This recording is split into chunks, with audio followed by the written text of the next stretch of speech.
اعوذ باللہ من الشیطان الرجیم بسم اللہ الرحمن الرحیم۔ قرآن پاک کا صحیح تجوید کے ساتھ پڑھنا اور قرآن کو سمجھنا بھی ایک عبادت ہے۔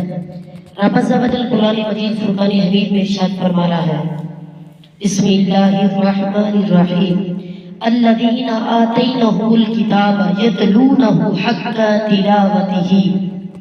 ترجمہ: جن لوگوں کو ہم نے کتاب دی وہ اس طرح اس کی تلاوت کرتے ہیں جس طرح تلاوت کرنے کا حق ہے۔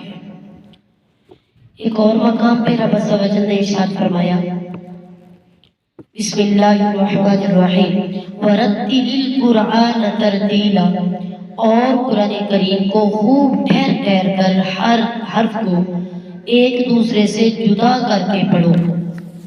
اور حدیث مبارکہ میں آتا ہے، افضل العبادت تلاوت القرآن، یعنی عبادتوں میں افضل عبادت قرآن پاک کی تلاوت ہے۔ دوسری حدیث مبارکہ میں آتا ہے، من قرأ من القرآن حرفا فلہ عشر حسنات، یعنی جس شخص نے قرآن پاک کا ایک حرف پڑھا اس کے لیے 10 نیکیاں ہیں۔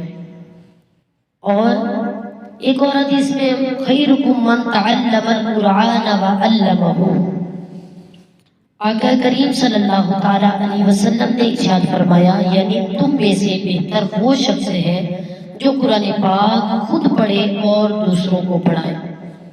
اس سلسلے میں بے شمار احادیث مبارکہ موجود ہیں، مگر اس فضیلت اور ثواب کی حقدار ہم تب ہوں گے جب قرآن پاک کو صحیح پڑھا جائے جیسے کہ یہ قرآن کریم نازل ہوا اور حضور کریم صلی اللہ تعالیٰ علیہ وسلم نے پڑھا اور صحابہ کو اس کی تعلیم دی، ورنہ بجائے ثواب کے الٹا گناہ ہوگا۔ حدیث مبارکہ میں آتا ہے، رب قاری القرآن یلعنہ، کہ بہت سے قرآن پڑھنے والے ایسے ہیں کہ الٹا قرآن ان پر لعنت کرتا ہے۔ استغفر اللہ۔ تو ہمیں قرآن پاک کو سمجھ کر تلفظ کے ساتھ اس کے معنی کو سمجھ کر اس کے مفہوم کو سمجھ کر پڑھنا چاہیے۔